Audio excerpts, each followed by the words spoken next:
Hello, welcome to Do It Yourself channel. Today I will show you how to customize vivid screen mode in Samsung Galaxy Z Fold5.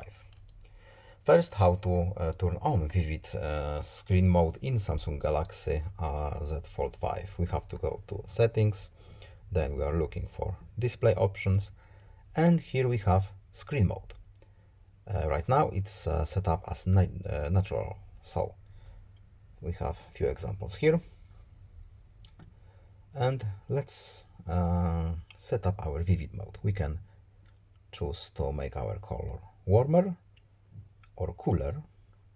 I hope it's visible on the screen.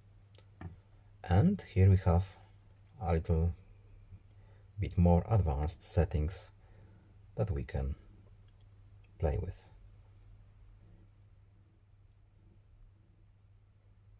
And just back out. You don't need to save it at all. That's all. I hope this video was helpful to you. Please leave a like and subscribe. Have a nice day and see you in the next video. Goodbye.